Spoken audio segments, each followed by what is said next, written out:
หนึ่งหมดลมหายใจให้พิจารณาว่าเมื่อกายมรณาธาตุลมกับ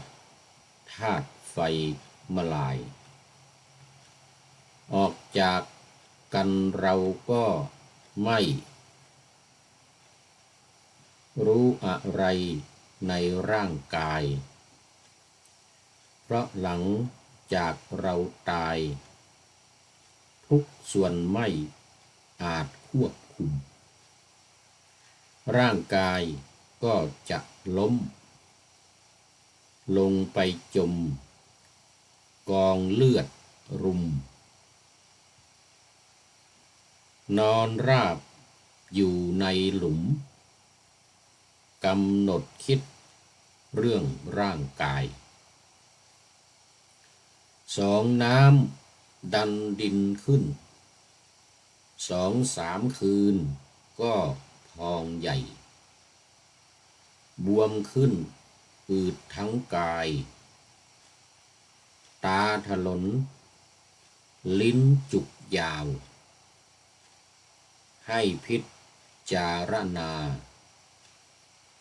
ว่าถ้าทิ้งนอนดิ้นดาวบนแผ่นดินหลายคราวน้ำจะดันดินออกมาร่างกายจะเขียวช้ำน้ำเหลืองหนองจะไหลบ่าขนชูชันขึ้นมาแขนขาบวมเน่าหนอนชัย3 ธาตุดินแตกครันน้ำที่ดันดินผ่านไปหลายวันหนังจะได้ปริแตกไปทั่วลำตัวน้ำเหลืองน้ำหนองไหลจากร่างกายที่แตกทั่วออกมาตามลำตัวที่ปริแตกทั้งร่างกาย4. น้ำละลายดินเมื่อน้ำรินไหลออกไปตามรอยปริทั้งหลายเนื้อหนังก็เริ่มเปื่อยพังเน่าเฟะละลายไปอวัยวะส่วนต่างๆเข้าสู่สภาพล้างย่อยสลายลงสู่ดิน5. กายเหลือแต่โครงกระดูกโปร่ง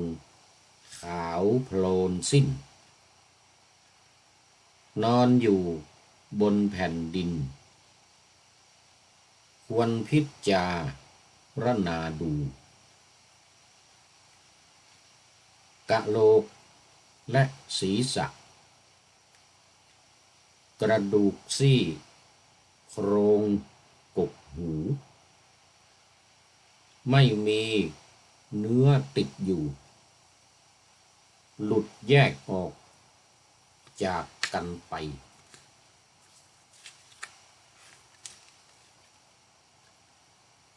6. กระ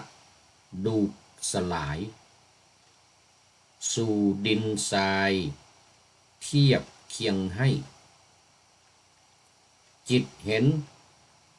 ดินกับกายของเราเป็นอันเดียวกันร่างกายของเรากับดินหลายสัตว์ก็เป็นอันเดียวกันจะแปรผัน สูญสลายไปสู่ดิน เหมือนโครงกระดูกแข็งผุกร่อนแปลงเปลี่ยนไปสิ้นทั่วทั้งโครงพังพินลงสู่ดินสลายไปเมื่อพิจารณาครบ5-6ขั้นตอนให้กลับย้อนเริ่มต้นใหม่ทำซ้ำหลายรอบจนจิตเกิดการยอมรับว่ากายกับดินน้ำฝนไฟลมพัดเวียนวนคือธาตุตามความเป็นจริงขอถวายความนอบน้อมแด่พระรัตนตรัยมีพระพุทธเจ้าเป็นต้นขอถวายความเคารพพระมหาเถระพระเถรานุเถระเจ้าคณะพระสังฆาธิการทั่วโลกมีพระเดชพระคุณพระธรรมเสนาบดีเจ้าคณะภาค7วัดพระธาตุดอยสุเทพเป็นต้นได้ขออำนวยพรในท่านผู้ฟังท่านผู้ชมสาธุชนพุทธบริษัททั้งหลายวันนี้รายการนาวาวังทองของวัดพระธาตุดอยสุเทพอันมีพระเดชพระคุณหลวงพ่อพระธรรมเสนาบดีเจ้าคณะภาค7วัดพระธาตุดอยสุเทพราชวรวิหารเป็นประธานออกอากาศทางสถานีวิทยุพระพุทธศาสนาแห่งชาติและจริยธรรมวัดพระธาตุดอยสุเทพมีพ่อครูวันลบนามวงพรหมเป็นผู้อำนวยการอาจารย์พระมหาประสิทธิ์ประสาธิโกเป็นหัวหน้าสถานีและอาตมภาพพระครูปริยัติยานุศาสตร์เป็นผู้บรรยายเป็นประจำวันจันทร์วันศุกร์เสาร์และอาทิตย์เวลา7:30 นาทีถึง8 นาฬิกาและเฉพาะวันศุกร์กับวันเสาร์เวลา13 ถึง 14 นาฬิกา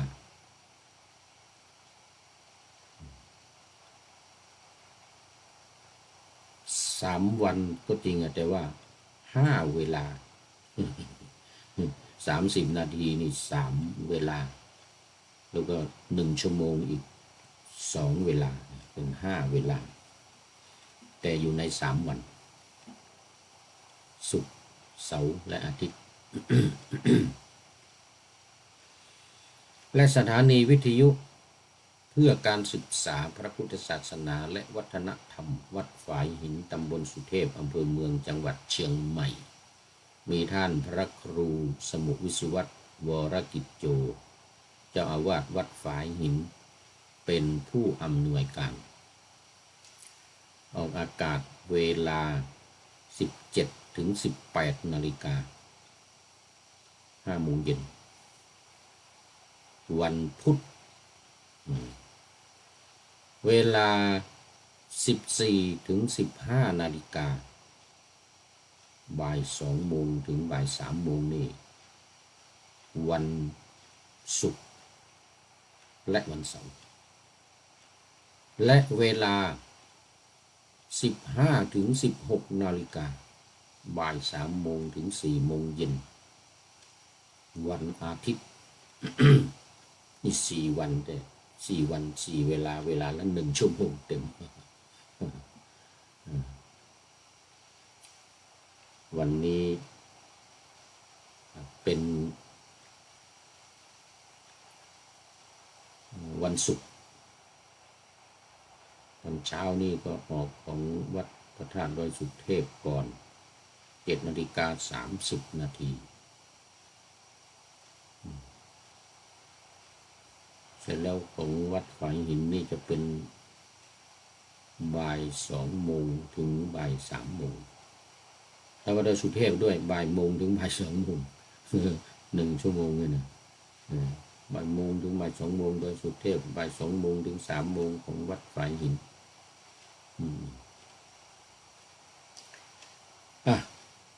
มาเข้าสู่เนื้อหาสาระกันเลยนีโอเอเสียเวลาไป30 นาทีแล้วเพราะขณะนี้กำลังบันทึกเสียงล่วงหน้ามาจากวัดพระธาตุดอยสุเทพเยอรมันเหมือนกับที่เห็นในฉากหลัง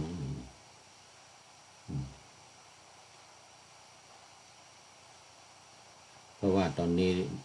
ต้องบันทึกล่วงหน้าตุนไว้เยอะ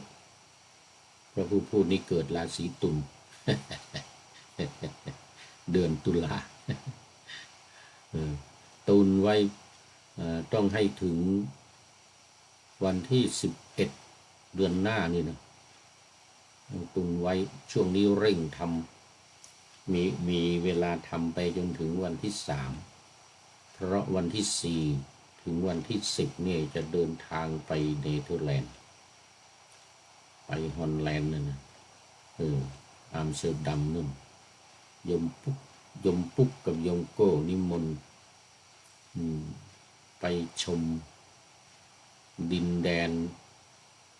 ฮอลแลนด์อันสวยงามหมดนะไปชมดอกทิวลิปที่เหลืองทองเนี่ยเหลืองอารามเหลืองทองเนี่ยเต็มท้องทุ่งเหมือนกับทุ่งรวงทองเลยทีเดียวแต่นี่เป็นทุ่งทิวลิปทอง ทุ่งทิวลิปทองโอ้จะต้องไปชมซะหน่อยเป็นต้นนะยังมีที่ท่องเที่ยวอีกจำนวนมากมายว่างั้นนะเป็นช่วงเวลาที่โยมว่างพอดีว่างการว่างงานหรือไม่ก็ลา บางวันนะบางวันว่างบางวันลา ไปชมกันคุณโยมปุ๊กกับโยมโก้นี่อดีตนี่เคยเป็นผู้บุกเบิกสร้างวัดพระธาตุดอยสุเทพแล้วเนี่ยดอยสุเทพพระธาตุดอยสุเทพเยอรมันนี่นะตั้งแต่สมัยหาซื้อที่แล้วงั้นนะไปซื้อที่หลายแห่งหลายหนมาโดนใจที่นี่ว่ะ โอ้ไปถึงอเมริกานู่นนะ2 ที่ว่างั้นในอเมริกานะไปได้2 ที่แต่ไม่พึงพอใจว่างั้นมาเยอรมันบ้างเนี่ยโอ้มาได้ที่เยอรมันเองตัวที่เนี่ยกำลังผู้พูดกำลังพักกาอาศัยอยู่ที่เนี่ยวัดพระธาตุดอยสุเทพเยอรมนีเนี่ยนะเป็นที่ถูกอกถูกใจว่างั้นโอ้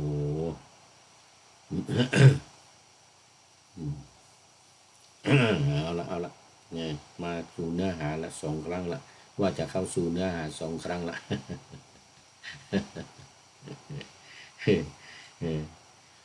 วันนี้ในหัวข้ออะไรบทพิจารณากาย6 ขั้นตอนโอ้นี่เป็นหัวข้อย่อยเป็นวิธีการอยู่ในวิธีการ6เนี่ยรายการนาวาวังทองนี่นะของเรานี่มันมีต้นสายปลายเหตุมาจากธรรมนาวาวังของสำนักพระราชวังนะพระเดชพระคุณหลวงพ่อพระธรรมเสนาบดีรับสนองงานของพระบรมมหาราชวังวัดเดี๋ยวไม่ใช่วัดส สำนักพระราชวังพระที่นั่งอัมพรสถาน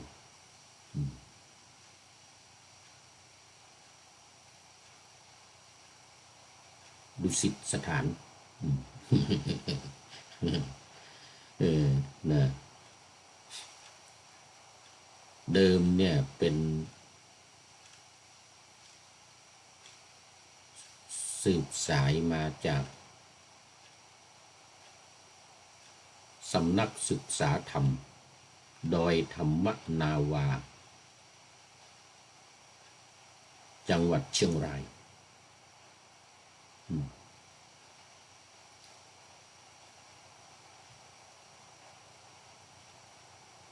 โดยมีพระเดชพระคุณท่านเจ้าคุณอาจารย์ต้นหรือเจ้าคุณอาจารย์ทวีวัฒน์จารุวรรณโนเจ้าคุณราชเป็นหัวหน้าสำนักซึ่งเป็นสำนักที่ใหม่แปลกแหวกแนวจากสำนักต่างๆในประเทศไทยหรือทั่วโลกเลยทีเดียวตอนนี้ก็ได้ทราบข่าวว่า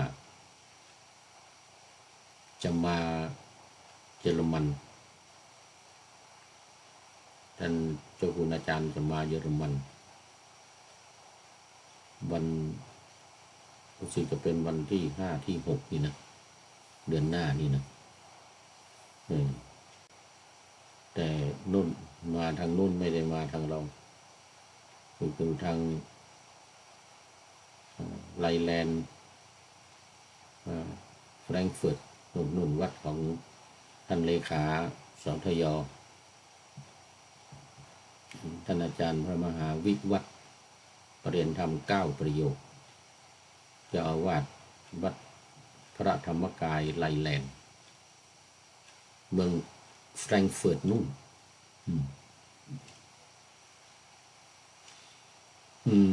นี่ก็ทราบว่าวันนี้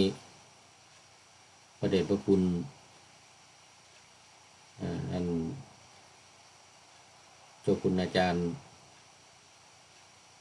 เอื้อนเรียนทำ9 ประโยคพระพรหมดิลกวัดสามพระยา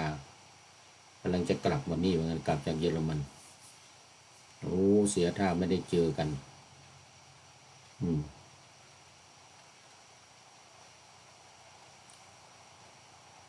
เป็นเขาเรียกอะไร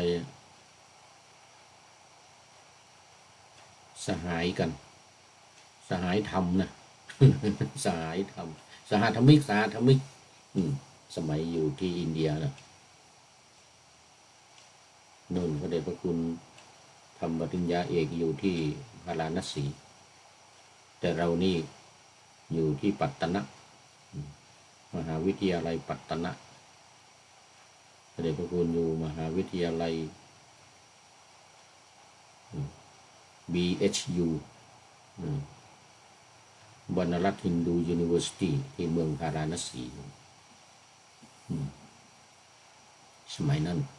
นานมาแล้วเมื่อสัก40 ปีมาแล้ว30 ปี30-40 ปีมาแล้วโอ้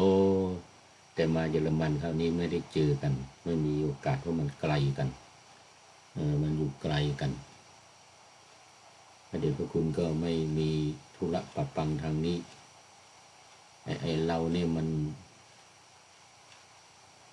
แต่ว่าไปก็มันอยู่อะไรปลายทุ่งนะเราเรียกว่ามัน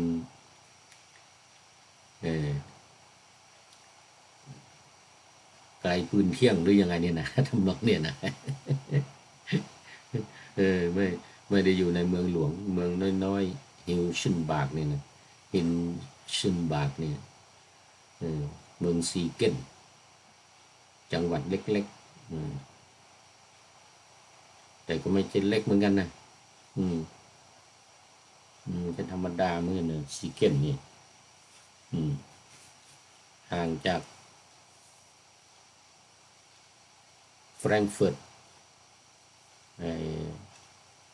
ประมาณนั่งรถนี่ก็ประมาณ2 ชั่วโมงประมาณนั้นเนี่ยประมาณ2 ชั่วโมงถ้าจำไม่ผิดแต่ว่าเนี่ยมันเป็น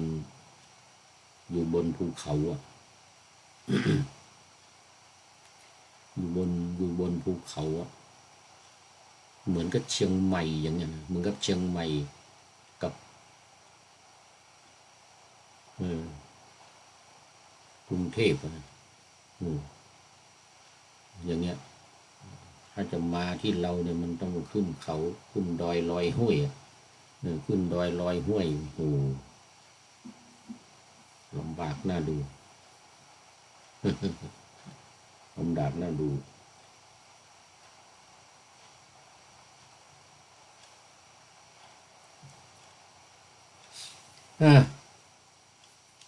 พิจารณาวันนี้ไม่รู้จะได้กี่ขั้นตอนพิจารณากาย6 ขั้นตอนมี1อะไร1หมดลมหายใจ2น้ำดันดิน3อะไรธาตุดินแตก4น้ำละลายดิน5กายเหลือแต่โครงกระดูกร่างกายเนี่ยเหลือแต่โครงกระดูกและ6กระดูกสลายกระดูกสลายวันนี้ปะหน้าธรรมะจะยาวเลยทีเดียวเพราะมันตั้ง6 ขั้นตอนเนี่ยนะ6 ขั้นตอน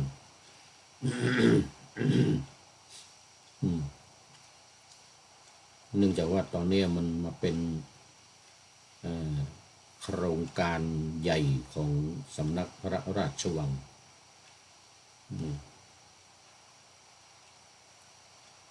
ผู้นี่ก็รับภาระมาเป็นฝ่ายเผยแผ่นำเสนอออกอากาศทั้งวิทยุทั้งเฟซทางไลน์ทางอะไรมีเดียต่างๆเท่าที่มันจะไปได้ทั่วโลกนี่นะอย่างขณะนี้ก็กำลังไลฟ์สด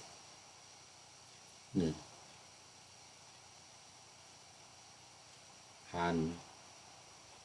เฟซของสวัยเทพบุญท่าน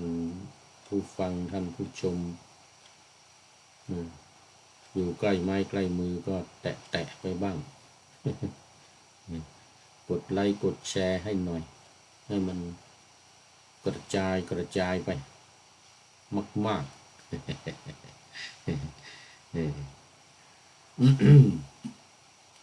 1หมดลมหายใจ1หมดลมหายใจให้พิจารณาว่าเมื่อกายมรณาธาตุลมกับธาตุไฟเมื่อไหร่ออกจากกันเราก็ไม่ออกจากกันเราก็ไม่รู้อะไรในร่างกายเพราะหลังจากเราตายทุกส่วนไม่อาจควบคุมร่างกายก็จะล้มลงไปจมกองเลือดรุมนอนราบอยู่ในหลุมกำหนดคิดเรื่องร่างกายนี่อันนี้เป็นส่วนที่1ที่เรียกว่าช่วงที่ตอนหมดลมหายใจใหม่ๆตอนมรณภาพใหม่ๆหรือตอน สิ้นพระชนม์ใหม่ๆภาษาบาลีใช้คำว่ากาละทำกาละทำกาละจากสวรรค์ทำกาละจากที่นู่นที่นี่ทำกันให้แต่ในนรกจะพ้นจากนรกก็ว่าทำกาละจากนรกจะไปจากมนุษย์ก็ทำกาละจากมนุษย์อย่างนี้นะอันนี้เป็นสำนวนของภาษาบาลีภาษาบาลีไทยเรานี่ก็สารพัดสารเพทั่วโลกภาษาอังกฤษบ้างภาษาโน้นภาษานี้เยอรมันนี่ก็มีอีกภาษาหนึ่งว่าไปคนละอย่างคนละทิศคนละทาง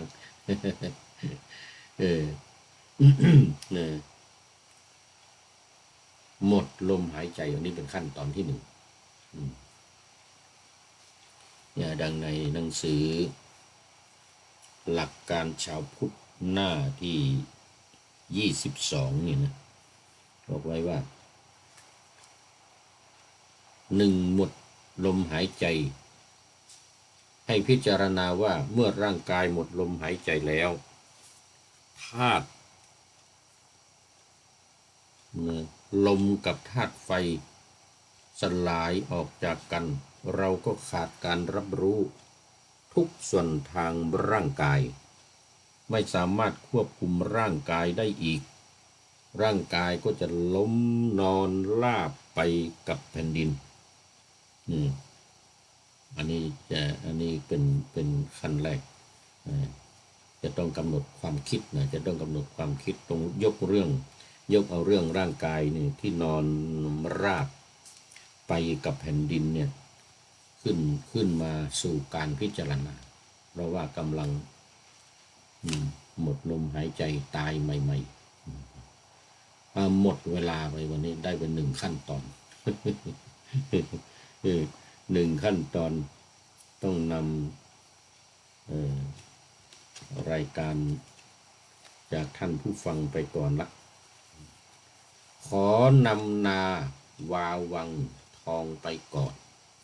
แล้วจะย้อนมาใหม่ในวันหน้าคือวันศุกร์คือวันพุธศุกร์เสาร์อาทิตย์ตามตารางเวลาที่วางอยู่ข้างในเป็นธรรมะจากพระราชวังเป็นนาวาโด่งดังสว่างไสวเป็นทองคำล้ำค่ากว่าสิ่งใดชุบชีวิตจิตใจให้ใสงามขอเชิญท่านทั้งหลายนำไปท่องตามคุณของพระรัตน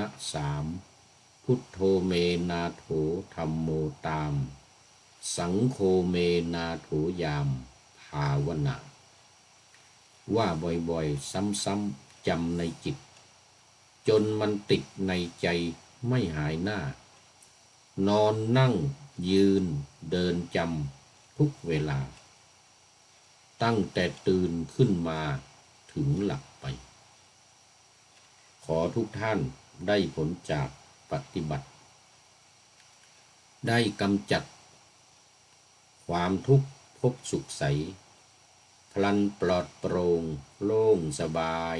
ทั้งกายใจอยู่ที่ใดใจสงบ